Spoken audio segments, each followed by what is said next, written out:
এই বাংলার জমিন ইসলামের কথা বলি। আমরা 1948 সাল থেকে ইসলামের দাওয়াত দিয়ে আসছি, আল্লাহর জমিন আল্লাহ দ্বীন কায়েমের কথা বলে আসছি। আমরা একদিনই তৈরি হয়নি, কথা বলেন ঠিক কিনা? আমরা একদিনের ময়দান না, এটা একদিনের তৈরি হয়নি। আল্লামা সাঈদীর রক্তের মাধ্যমে, গোলাম আজমের রক্তের মাধ্যমে এই জমিন তৈরি হয়েছে, কথা বলেন ঠিক কিনা? যখন আল্লাহর সাহায্য এসে যাবে এবং বিজয় লাভ হবে, হে নবী আপনি দেখতে পাবেন মানুষ দলে দলে আল কোরআনে একামতে দ্বীনের ছায়াতলে আসতে থাকবে। তখন আপনি আল্লাহর হামদ পড়বেন, কথা বলেন ঠিক কিনা? সম্মানিত ভাইয়ের আমার, যেভাবে মানুষ বাংলাদেশকে ইসলামী রাষ্ট্র করতে চাচ্ছে, এটা কি আমাদেরকে ওয়াজ নসিহত করে বলা লাগছে? তারা সিদ্ধান্ত নিয়েছে। একটা পাগল, হাফ পাগল, আমরা বলি তারে, বললাম তুমি তো ভোটার, তুমি আগামীর কি দেখতে চাও? কাছে ইসলামী সরকার দেখতে চাই। সুবহানাল্লাহ বলবেন না? একটা পাগল যদি আগামীর বাংলাদেশ ইসলামের বাংলাদেশ দেখতে চায়, আর আমরা বুদ্ধিমান যারা দাবি করি তারা যদি আবার সেই ফ্যাসিস্টদের মতন আবার সেই দশক দেখতে চায়, এর চাইতে কোরআন দ্বারা একটা হতে পারে না, কথা বলে ঠিক না? তুমি সব বোঝো, তুমি ইসলাম বোঝো না। সব বোঝে ফতোয়া দেবে, ইসলামী রাষ্ট্র বোঝে না। আল্লাহ বলছেন আলা লাউল খালকাল আম, সৃষ্টি যার আইন চলবে তার। সৃষ্টি কার ভাই বলেন তো? এ জমিন কার? আসমান কার? আমরা কার? যাব কার কাছে? হায়াতের মালিক কে? মৌতের মালিক কে? আর বাড়াবাড়ি করার মালিক কে? বাড়াবাড়ি কারা করে বলেন তো? 3 দিনই সিআরপি, 2 দিনের ক্ষমতা, নেতার সাথে 2টা সেলফি, নেতার বাড়ি 2 দিন দাওয়াত খেয়ে মনে করে বড় হুনু হয়ে গেছে, কথা বলেন না? সম্মানিত ভাইয়েরা আমার, মনে রাখতে হবে সূরা নাসর আপনাদের সামনে তেলাওয়াত করেছে। আল্লাহ পাক বলছেন, ও বাংলার মুসলমানেরা শোনো শোনো, দেখবে হে নবী এমন একটা সময় আসবে মানুষেরা দলে দলে ইসলামের ছায়াতলে আসবে। নবীজি যখন দাওয়াতি কাজ করছিলেন, ইসলামের প্রথম যুদ্ধ হলো বদরের যুদ্ধ। ইসলামের প্রথম যুদ্ধের নাম কি বলেন তো? ইসলামের প্রথম যুদ্ধের নাম কি? বদরের যুদ্ধ। এমন একটা যুদ্ধ যখন সামনে আগত, সর্বপ্রথম যুদ্ধ, নতুন নতুন মুসলমান হয়েছে, নতুন নতুন ইসলামী ছায়াতলে এসেছে, একামাতে দ্বীনের কর্মী হয়েছে, আমার নবীজির হাতে হাত রেখে মুসলমান হয়েছে, বায়াত গ্রহণ করেছে। কারোর ভাই বায়াত গ্রহণ করেছে, কারোর পিতা বায়াত গ্রহণ করেছে, কারোর মামা বায়াত গ্রহণ করেছে, কারোর ভাগনা, কলিজার টুকরা ভাগনা বায়াত গ্রহণ করেছে। এমন সময় রাসূলের যুদ্ধের দামামা বেজে গেছে। রাসূলুল্লাহ সাল্লাল্লাহু আলাইহি সাল্লাম যুদ্ধের কথা সাহাবীদেরকে জানায় দিলে বললেন, ও আমার সাহাবীরা শুনে নাও, জেনে নাও, বদরের যুদ্ধের দামামা বেজে গেছে। ওই আবু জাহালের সৈনিকদের সাথে যুদ্ধ করতে হবে। নবীজি যখন এই যুদ্ধের ঘোষণা দিয়েছিলেন, ও ভাইরা একটুখানি আওয়াজ দিয়ে বলেন, রাসূলুল্লাহ নামাজের জন্য কি যুদ্ধে গিয়েছিলেন? নামাজ পড়ার জন্য। যে কাফেররা নামাজ পড়তে দিচ্ছে না, এই জন্য যুদ্ধের ময়দানে যেতে হবে। রোজা রাখতে দিচ্ছে না, দান করতে দিচ্ছে না, হজ করতে দিচ্ছে না, এই কারণে কি যুদ্ধের ময়দানে ডাক এসেছিল? একটা কারণ শুনে রাখেন, অনেক ফতুয়াবাজ আমরা আজ বাংলার জমিনে দেখতে পাচ্ছি। ও মুসলমানেরা শুনে নাও, ইসলামের প্রথম যুদ্ধ হয়েছিল আল্লাহর জমিনে। আল্লাহর আইন চলবে, আবু জাহেলের তৈরি করা আইন চলবে না, কথা বলেন ঠিক কিনা?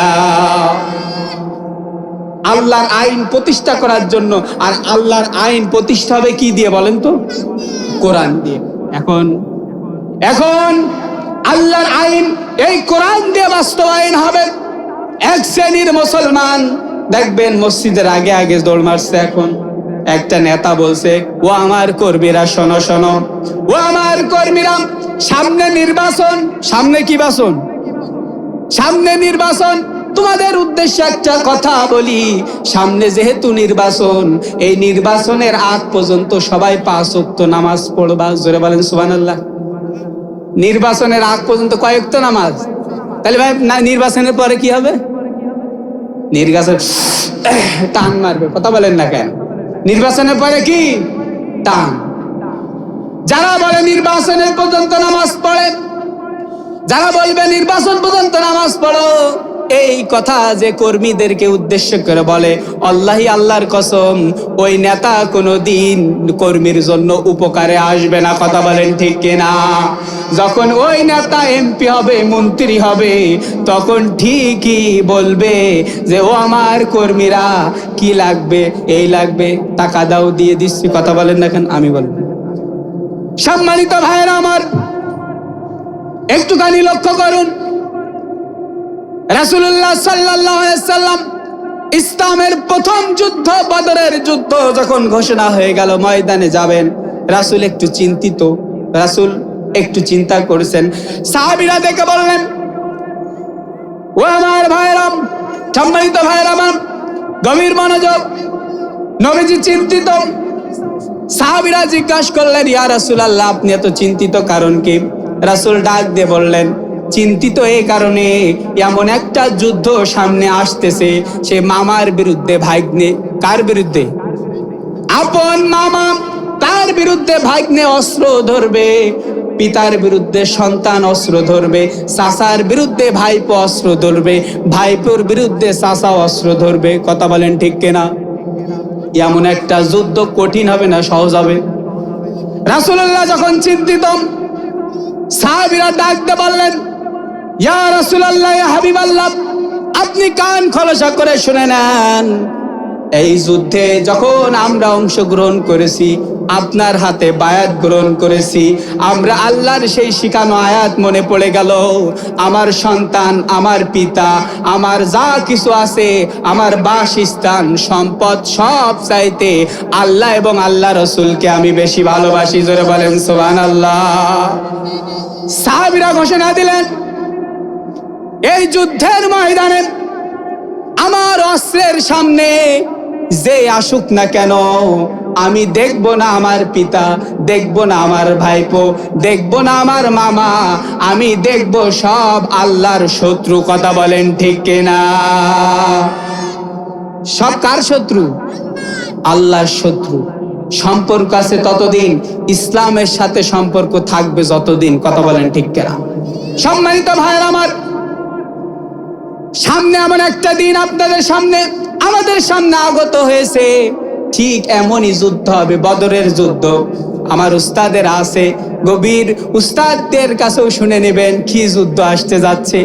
এই যুদ্ধ হবে, আপন পিতার বিরুদ্ধে ছেলে দাঁড়িয়ে যাবে, মামার বিরুদ্ধে ভাগ্নে দাঁড়িয়ে যাবে, আপন চাচার বিরুদ্ধে ভাইপো দাঁড়িয়ে যাবে। কথা বলেন ঠিক কিনা?